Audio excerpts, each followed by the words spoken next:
បាទសង្គ្រោះឲ្យដំបាទខ្ញុំបាទតំណាងអាសាព័ត៌មានសូមអនុញ្ញាតសម្ភាស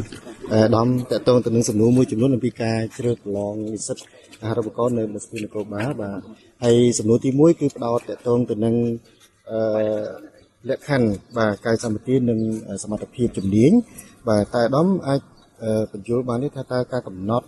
បាទកម្ពស់និងទម្ងន់គោលការណ៍ជាគោលបំណងយុទ្ធសាស្ត្រនោះជាគោលបំណងអ្វីហើយក្រសួងមានការលើកលែងដែរឬទេសម្រាប់ការអធិភាពបើសិនជាបេក្ខជនទាំងពីរភេទគាត់មានកាយសម្បទាមិនគ្រប់លក្ខខណ្ឌប៉ុន្តែគាត់មានភាសាក៏ដូចជាមានបច្ចេកទេស IT ច្បាស់លាស់អាចមានការលើកលែងចំណុចណាមួយដែរទេបាទសូមទ្រង់បាទអរគុណច្រើនចំពោះសំណួរតាមពិតពាក់ព័ន្ធទៅនឹងលក្ខខណ្ឌនេះមិនមានអីហៅថាជាកិច្ចការងារថ្មីសាលានោះទេការរើសក្របខណ្ឌតាំងពីដើមទីម្ដងមកនេះយើងមានលក្ខខណ្ឌនានាប៉ុន្តែគាត់តែឆ្នាំនេះនិងឆ្នាំមុនយើងមានលក្ខខណ្ឌខ្ពស់ជាងមុនមូលហេតុតែតម្រូវការចាំបាច់នៃការវិវត្តនៃបទល្មើសនានាហើយជាពិសេសបទល្មើសដែលមិនប្រពៃណីទៀតក្នុងនោះហេតុអីបានយើងតម្លើងនៅលក្ខខណ្ឌកម្ពស់ពង្រឹងនៅសុខភាពបច្ចៈនៃការច្បាស់លាស់នៃកម្រិតសិក្សាបូកទាំងនឹងជំនាញមួយចំនួនសម្រាប់នីតិកាលទី7នេះសម្ដេចមហាវត្តទៅប្តីបានជំរុញក្នុងការបំផាយទិសឲ្យរាជរដ្ឋាភិបាលក៏ដូចជាក្រសួងនីមួយៗក្លាយជារាជរដ្ឋាភិបាល Digital ក្រសួង Digital ក្នុងនេះដើម្បីបម្រើសេវាឲ្យបានទៅនឹងគៀកនឹងប្រជាពលរដ្ឋតម្រូវការពីរចាំបាច់ទី1គឺសុខភាពទី2គឺភាពម៉ឺងម៉ាត់តាមរយៈបង្ហាញពីកម្ពស់កម្ពស់ហើយជាពិសេសភាពម៉ឺងម៉ាត់នេះតាមរយៈមៀតរបស់បុគ្គលនីមួយៗនេះដែរអញ្ចឹងបើយើងមៀតហួសគីឡូដែលបានកំណត់សុខភាពជំងឺពេញខ្លួនយើងមិនដឹងថាយើងឆ្លើយតបទៅនឹងប្រជាពលរដ្ឋបម្រើសេវានានាជូនដល់ប្រជាពលរដ្ឋប៉ុណ្ណាអញ្ចឹងហើយខ្ញុំគិតថាកិច្ចការនីមួយឬមួយក្របខ័ណ្ឌនៅក្នុងរដ្ឋាភិបាលក៏ដូចជានៅក្នុងក្រសួងមួយតែងតែមានហៅថាលក្ខខណ្ឌចាំបាច់នានាដែលត្រូវមានក្នុងគោលដៅដើម្បីមកចូលរួមក្នុងបម្រើសេវានានានៅក្នុងរដ្ឋាភិបាលនៅក្នុងក្រសួងស្ថាប័នពាក់ព័ន្ធក្នុងនោះក្រសួងមហាផ្ទៃដោយសារតែកងកម្លាំងត្រូវការឆ្លើយតបទៅនឹងតម្រូវការប្រជាពលរដ្ឋច្រើនហើយក្នុងនោះការផ្តល់សេវានានាយើងត្រូវការជំនាញហើយជំនាញ Digital ជំនាញ IT គឺជាជំនាញហៅថាកំពុងពេញនិយមដែលពិភពលោកកំពុងការវិវត្តទៅបែបនេះដូច្នេះបើយើងមិនទៅតាមគេទាន់ខ្ញុំគិតថាគោលដៅរបស់រដ្ឋាភិបាលដែលបានកំណត់យករដ្ឋាភិបាល Digital ឬមួយក្រសួង Digital នេះមិនអាចទៅរួចចឹងហើយការកំណត់នៅលក្ខខណ្ឌនានាថ្មីនេះមិនមែនថាថ្មីទេប៉ុន្តែយើងកែលម្អឲ្យវាត្រូវការវិវត្តនិងតម្រូវការជាក់ស្ដែងនៃបទល្មើសនានាដែលកើតនឹងការវិវត្តយើងឃើញថាបាទ10ឆ្នាំមុនបទល្មើសនិង10ឆ្នាំក្រោយបទល្មើស scam online យើងមិនដែលនឹកឃើញថាវារីកធំធាត់ដល់ប៉ុណ្ណឹងចឹងហើយយើងត្រូវការអ្នកដែលចេះបច្ចេកវិទ្យាក្រុម IT នេះឲ្យខ្លាំងដើម្បីពង្រឹងចំណេះជំនាញដល់មន្ត្រីក៏ដូចជាដល់កងកម្លាំងនគរបាលរបស់យើងបាទសម្បត្តិទី2តើតើទៅនឹងការបែងចែកក្របខ័ណ្ឌហើយនិងប្រសិទ្ធភាពការងារវិញតើអាយដាមអាចបញ្ជាក់បានទេថាតើមន្ត្រីថ្មីនឹងត្រូវផ្ដល់អាទិភាពឲ្យទៅបម្រើការងារនៅតំបន់ណាហើយតើក្រសួងមានយន្តការអ្វីដើម្បីធានាថាមន្ត្រីទាំងនោះនឹងបន្តស្នាក់នៅបំពេញការងារយូរអង្វែងប្រកបដោយមនសិការវិជ្ជាជីវៈក៏ដូចជាមិនសុំផ្ទេរចេញពីកន្លែងដែលទើបតែជាប់ឬក៏មកបម្រើការថ្មីនោះបាទកន្លងទៅក្រសួងមហាផ្ទៃក៏មានគណៈកម្មការក្នុងការជ្រើសរើសក្របខ័ណ្ឌនគរបាលជាតិហើយក្នុងនោះអាដាមសតិមន្តិតច័ន្ទអៀនក៏ដូចជាអាដាមសាស្ត្រាចារ្យសេងប៉ូលីក៏ដូចជាអាដាមនាយឧត្តមស្នេហ៍អគ្គស្នងការបានគិតគូរយ៉ាងខ្លាំងពាក់ព័ន្ធទៅនឹងការបែងចែកក្របខ័ណ្ឌនៅតាមបណ្ដារាជធានីខេត្តឬជំនាញនៅតាមបណ្ដាអង្គភាពនានាជំនួយក្រសួងមហាផ្ទៃបន្ទាប់ពីបានស្ដាប់សំណើសំណូមពរនានាយើងក៏បានផ្សព្វផ្សាយក្នុងការលក់ពាក្យផ្សព្វផ្សាយក្នុងការឲ្យអ្នកដែលចាប់អារម្មណ៍ក្នុងការមកចូលរួមជាមួយនឹងកងកម្លាំងចឹងហើយសម្រាប់សិស្សដែលនៅខេត្តណាគឺយើងរស់សន្ទុះយើងរើសអ្នកដែលរស់នៅក្នុងខេត្តនោះឬមួយក្នុងតំបន់នោះក្នុងគោលដៅដើម្បីកាត់បន្ថយ ឆ្ងាយពីផ្ទះតាមរយៈការបន្តមកអាចយកលេសក្នុងមិនទៅធ្វើការឬមួយចង់ដូរក្របខ័ណ្ឌហ្នឹងគឺការងារទី1ចាំបាច់ដូចយើងបានធ្វើកន្លងទៅនគរបាលព្រំដែនជាប់ព្រំដែនកម្ពុជាថៃក៏ដោយកម្ពុជាវៀតណាមក៏ដោយកម្ពុជាឡាវក៏ដោយយើងតែងតែផ្ដល់ឱកាសខ្ពស់បងប្អូនប្រជាពលរដ្ឋដែលមានក្រុមគ្រួសារឬមួយផ្ទះលំនៅឋានអចិន្ត្រៃយ៍នៅក្នុងមូលដ្ឋាននោះចឹងហើយកិច្ចការនេះយើងធ្វើដូចគ្នាដែរយើងអត់ចង់ឲ្យអ្នកបាត់ដំបងមកបម្រើការងារនៅសៀមរាបឬមួយអ្នកសៀមរាបទៅដល់មានជ័យធ្វើបិទតែខេត្តជាប់គ្នាកម្រិតណាមួយក៏ដោយចឹងហើយយើងផ្ដល់អត្ថប្រយោជន៍អ្នកកូនចៅដែលនៅក្នុងមូលដ្ឋានរៀនខ្លួននេះគឺជាកិច្ចការងារដែលយើងបានយកចិត្តទុកដាក់ខ្ពស់ហើយអាដាមសតេបណ្ឌិតប្រតិលេខាធិការច័ន្ទអៀនក៏ដូចជាអាដាមសាស្ត្រាចារ្យអគ្គស្នងការនគរបាលជាតិបានយកទឹកដាក់ខ្ពស់ទៅលើនេះខ្ញុំជឿជាក់ទៅលើគណៈកម្មការរបស់យើងដែលបានខិតខំញែកធ្វើម៉េចទទួលស្គាល់ថាវាមិនបានល្អ 100% ឥតខ្ចោះទេប៉ុន្តែតែងតែមានការខ្វះខាតតិចតួចប៉ុន្តែការខ្វះវាតិចមែនតិចទៅតម្លៃចំពោះការផ្ទេរក្របខ័ណ្ឌដូចគ្នាដែរគឺយើងបានកំណត់ពេលវេលាសមរម្យក្នុងគោលដៅធ្វើម៉េចឲ្យបំពេញបើមិនបំពេញការងារទេគឺរយៈពេលប្រហែលឆ្នាំយើងមិនអាចផ្ទេរទៅបានទេក្នុងគោលដៅដើម្បីចង់បំពេញឬមួយផ្លាស់ប្ដូរបទពិសោធន៍ការងារផ្សេងទៀតបាទអាដាមបានលើកឡើងចំនួនទី1ផ្ដោតទៅលើទំនើបកម្មរបស់នគរបាលផ្ដោតលើបច្ចេកវិទ្យាដែរបាទអញ្ចឹងសូមលម្អិតបន្ថែមតទៅនឹងអំពីការធ្វើទំនើបកម្មនគរបាល Digital បាទតើអាដាមមានផែនការជាក់លាក់អ្វីខ្លះក្នុងការបំផ្លែងការបណ្ដុះបណ្ដាលពីនគរបាលបែបប្រពៃណីហើយទៅជានគរបាលសម័យទំនើបដើម្បីឆ្លើយតបទៅនឹងការវិវត្តជាពិសេសបទល្មើសបច្ចេកវិទ្យានៅក្នុងប្រទេសកម្ពុជានោះបាទឧទាហរណ៍មួយតូចទេកាលពីថ្ងៃទី19ថ្មីនេះយើងបានបើកដាក់ឲ្យប្រើប្រាស់នៅការទទួលពាក្យបណ្ដឹងពីបងប្អូនប្រជាពលរដ្ឋឬមួយសាធារណជនពាក់ព័ន្ធនឹងការផ្ដល់សេវានានាពីកងកម្លាំងឬមួយពាក់ព័ន្ធទៅនឹងកងកម្លាំងដែលហៅថាអសកម្មតាមប្រព័ន្ធអនឡាញនេះ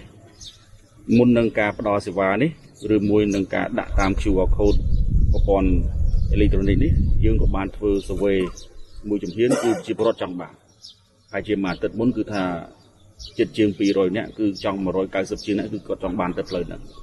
បន្តពេលយើងថ្ងៃទី19ដាក់ឲ្យប្រើប្រាស់ក៏មានការសាទរដែរសំណួរសួរថាតើអានេះថ្មីអត់ខ្ញុំគិតថាយើងមានកម្រិតយូរហើយប៉ុន្តែយើងខ្វះធនធានដើម្បីជួយជំរុញឲ្យកម្រិតចំណេះជំនាញដែលយើងបានរៀនពីស្រុកក្រៅផងឃើញអ្វីដែលគេបានធ្វើដើរលឿនជាងយើងហើយយើងចង់ឲ្យបូកបញ្ចូលមួយគ្នាអញ្ចឹងតាមរយៈឧទាហរណ៍មួយគម្រោងតូចនេះទេក្នុងគម្រោងផ្សេងទៀតដែលក្រសួងបានធ្វើយើងឃើញថាមានការសាទរច្រើនទាំងនៅទីនេះមន្ត្រីសភាអាដាមប្រធានអាដាមសាស្ត្រាចារ្យប្រធានមន្ត្រីសភានគរបាលកម្ពុជាក៏បានយកចិត្តដាក់ពាក់ព័ន្ធនឹងការពង្រឹងអត្ថក្នុងការតាមដានត្រួតពិនិត្យហើយជាពិសេសវត្តមាននិងបន្ទុកសិស្ស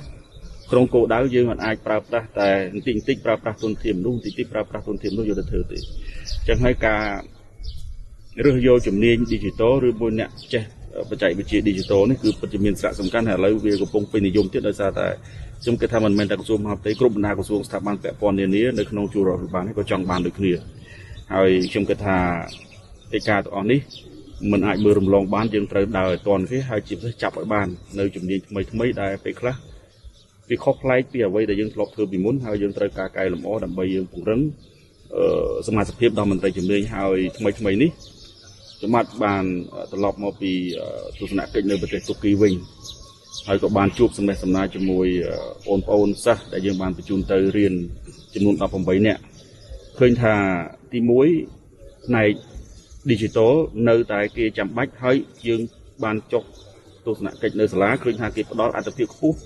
វិស័យ Digital បាទអញ្ចឹងហើយខ្ញុំគិតថាយើងកំពុងដើរលើផ្លូវត្រូវហើយជាពិសេសបានយើងបញ្ជូនគ្រូចំនួន8នាក់ផងដែរដើម្បីទៅរៀនវិស័យនាហើយក្នុងនោះមានកិច្ចការងារ Digital ផងដែរអញ្ចឹងទៅមុខទៀតទាំងសិស្សដែលយើងបានបញ្ជូនឬមួយគ្រូដែលយើងបានបញ្ជូនទៅរៀនឬមួយទៅរៀនពីប្រទេសជិតខាងរបស់យើងនេះនឹងមកបន្ថែមទៀតខ្ញុំគិតថាពីនេះដល់2028យើងអាចមានធនធានក្រាស់ជាងមុនដើម្បីបណ្ដុះបណ្ដាលមន្ត្រីជំនាញមួយចំនួនក្នុងគោលដៅដើម្បីពង្រឹង សន្តិសុខផ្ទៃក្នុងតាមរយៈការផ្ដល់នៅសេវានានាតាមរយៈ digital នេះបាទសំណួរមួយទៀតបាទតកតងទៅនឹងវិន័យដែលសារតែមានការកត់សម្គាល់ឃើញថានៅក្នុងអាណត្តិទី7ក្រសួងមហាផ្ទៃដែលជាសេនាធិការរបស់រាជរដ្ឋាភិបាលឃើញមានការកែតម្រង់ខ្លាំងមែនទែនទាំងវិន័យនិងការដាក់ទោសសម្រាប់មន្ត្រីផ្សេងៗចំពោះអំពីវិន័យនិងសិលធម៌និងទំនុកចិត្តប្រជាពលរដ្ឋនេះដើម្បីពង្រឹងកិច្ចការនភាពនគរបាលជាតិបាទតើក្រសួងមានចក្ខុវិស័យបែបណាបន្ថែមក្នុងការកែតម្រង់វិន័យនិងសិលធម៌ចាប់តាំងពីក្នុងសាលារហូតទៅដល់ការអនុវត្តជាក់ស្ដែងដើម្បីឲ្យប្រជាពលរដ្ឋមានភាពកក់ក្ដៅបាទក៏ដូចជាមានទំនុកចិត្តចំពោះមន្ត្រីដែលបម្រើការងារសាធារណៈនោះបាទសំណួរនេះគឺពិតជាមានសារៈសំខាន់ខ្ញុំជឿជាក់ថាក្នុងនាមកងកម្លាំងបើយើងបាត់វិន័យបែបប្រជាពលរដ្ឋលែងជឿទុកចិត្តមកលើកងកម្លាំងទៀតវិន័យគឺចេញពីខ្លួនឯងហើយមិនអាចអ្នកណាជំរុញបានទេសាលាបណ្ឌិតសភាក៏ដូចជាសាលានគរបាលតាមភូមិភាគដទៃទៀតcònជាអ្នកដុសខាត់ទេអញ្ចឹងចេញពីខ្លួនឯងបន្តបានចូលសាលាហើយសាលាគឺជាគ្រឹះមួយក្នុងការពង្រឹងវិន័យដើម្បីតម្រង់ឲ្យពួកគាត់មានឆន្ទៈដូចគ្នារួមគ្នាហើយជាពិសេសនិយាយភាសាតែមួយអញ្ចឹងហើយសាលាឬមួយបណ្ឌិតសភាគឺពិតជាមានសារៈសំខាន់ក្នុងការដុសខាត់និងការបណ្ដុះបណ្ដាលសម្រាប់ការដាក់ទោសទណ្ឌអានេះយើងក៏មានវិធានការនេះដូចខ្ញុំបានលើកឡើងខាងដើមមុននេះបន្តិចពាក់ព័ន្ធនឹងការដាក់ឲ្យប្រើប្រាស់នៅការបំពេញចិត្តនៃការផ្ដល់សេវាឬមួយបំពេញចិត្តទៅលើការបំពេញការងាររបស់នគរបាលកងកម្លាំងរបស់យើងតាមប្រព័ន្ធអ៊ីនធឺណិតនេះអានេះគឺជាការចូលរួមមួយប៉ុន្តែដល់ឡែកថ្មីនេះយើងក៏មានការយកចិត្តទុកដាក់ខ្ពស់ពង្រឹងក្រមការងារអគ្គនាយិកាបូកទាំងនឹងសាវនកម្មបូកទាំងនឹងក្រមការងារមួយចំនួននៅក្នុងផ្ទៃក្នុងមហាផ្ទៃដើម្បីពង្រឹងតម្រង់ទិសធ្វើម៉េចការអនុវត្តច្បាប់នានារបស់កងកម្លាំងរបស់យើងនេះត្រូវទៅតាមលក្ខខណ្ឌចាំបាច់នានាហើយជាច្បាប់របស់ព្រះរាជាកម្ពុជាអញ្ចឹងហើយកិច្ចការវិន័យនេះខ្ញុំគិតថាអត់ងាយថ្មីទេបាទហើយយើងក៏មិនដែលបានបង្កើតទៅហៅថាលក្ខខណ្ឌថ្មីដែរយើងគ្រាន់តែយកអ្វីដែលមានស្រាប់យកមកអនុវត្តឲ្យបានពេញលេញទៅខ្ញុំគិតថាយើងនឹងទទួលបានលទ្ធផលល្អអញ្ចឹងក្នុងនាមកងកម្លាំងយើងមិនអាចហៅថាមើលរំលងទៅលើវិន័យបានទេហើយជាពិសេសបើមើលវិន័យរំលងនេះហើយខ្ញុំគិតថាលក្ខខណ្ឌនៃការទទួលសេវានានាក្នុងគោលដៅដើម្បីឲ្យប្រជាពលរដ្ឋពេញចិត្តនិងធ្លាក់ហើយបន្តខ្ញុំគិតថាអត្តពលនៃកងកម្លាំងក៏ត្រូវបានធ្លាក់ជាបន្តផងដែរបាទអរគុណបាទសំណួរចុងក្រោយតើតើទៅនឹងសារលើកទឹកចិត្តបាទក៏ដូចជាការផ្ដល់ដំណើរភាពចំពោះអ្នកប្រឡងបាទតើអាដាមមានចំណាប់អារម្មណ៍យ៉ាងណាចំពោះការកំណើនយុវជនដែលចង់ចូលបម្រើការងារបាទនៅក្នុងជួរនគរបាលហើយតើអាដាមមានសារអ្វីដើម្បីធានាថាយុវជនដែលជឿជាក់លើសមត្ថភាពខ្លួនឯងប៉ុន្តែនៅមានក្តីបារម្ភមួយចំនួននោះតែគាត់គួរតែត្រៀមខ្លួនដោយប្រទេសដែរបាទខ្ញុំតែងតែណែនាំទៅដល់គណៈកម្មការរបស់យើងទីមួយធំបំផុតគឺថាកុំឲ្យតតែមានខ្សែឬមួយកូនអ្នកធំបានយើងត្រូវតែជាប់ឬមួយចូលដោយគ្មានលក្ខខណ្ឌលើសកម្ពស់សន្ទុះខ្វះកម្ពស់កម្ពស់ឬមួយលើសគីឡូលើសអីនេះចេះតែព្រិចមិនឲ្យចូលបានអញ្ចឹងបើយើងមើលទស្សនវិជ្ជារួមមិនប្រៀបធៀបទៅហៅថាក្របខ័ណ្ឌណាទេប៉ុន្តែបើយើងមើលរយៈពេល2ឆ្នាំចុងក្រោយនេះស្តង់ដារត្រូវបានរឹតបន្តឹងម្ដងបន្តិចចឹងហើយយើងឃើញថាការចំណាប់អារម្មណ៍ក្នុងការចូលបម្រើការងារក្នុងកងកម្លាំងក៏ច្រើនចាំនេះក្របខ័ណ្ឌយើងដូចក្រោម 3000 នាក់ 3200 ចំពោះបាទហើយយើងមានអ្នកដែលត្រូវដាក់ដំងទិញដំងដូចបាទជិត 10000 នាក់អញ្ចឹងវាចង់3 ដងទិញទួចដែលចំនួនដែលយើងចង់បានអញ្ចឹងសំណួរសួរថាទាំងអស់គ្នានឹងជិត10000ជាងអ្នកនឹងចូលទាំងអស់គ្នាអត់វាអត់ទេវាមានតែប្រហែលក្របខ័ណ្ឌដែលយើងប្រចាំឆ្នាំអញ្ចឹងបើយើងបូកដកទៅត្រឡប់មកវិញគឺថាចំណង់ចំណូលចិត្តរបស់បងប្អូនប្រជាពលរដ្ឋនៅមានទី1ទី2ពាក់ព័ន្ធទៅនឹងការអនុវត្តយ៉ាងម៉ឺងម៉ាត់ទៅលើលក្ខខណ្ឌចាំបាច់នានាដើម្បីឲ្យមានភាពស្មើគ្នាក្នុងការបម្រើក្នុងវិស័យឬមួយជួរកងកម្លាំងនេះខ្ញុំគិតថាយើងធ្វើបានល្អការលើកឡើងនៅចំណុចខ្វះខាតពីមួយឆ្នាំទៅមួយឆ្នាំមានតិចទៅមិនឲ្យសូនឈឹងអានេះខ្ញុំធានាមិនអាចទៅរួចសូម្បីតែប្រទេសសិង្ហបុរីក្នុងមួយឆ្នាំក៏មានលិខិតអនាមិកដើម្បីប្តឹងផ្ដាល់ទៅលើប្រព័ន្ធតុលាការ ACU របស់គេផងដែរ ចឹងហើយខ្ញុំគិតថាយើងត្រូវតែធ្វើដូចគ្នាហើយយើងត្រូវកាត់បន្ថយបានតិចទៅបាទបើពីមុនមាន10ឆ្នាំក្រោយសល់តែ5បានណាបើឆ្នាំនេះមាន5សល់តែ2កន្លះឬមួយក៏2បាទឧទាហរណ៍ចឹងខ្ញុំគិតថាគោលដៅរបស់យើងគឺបែបនេះចឹងហើយខ្ញុំគិតថាការប្រឡងលើកនេះឬមួយលើកមុនដូចគ្នាដែរគឺយើងមានតម្លាភាពសម្រាប់ទាំងអស់គ្នាហើយអ្នកដែលចេះគឺជាប់បាទអរគុណ បាទសូមអរគុណបាទក្នុងតំណាងសារព័ត៌មានសូមអរគុណបាទ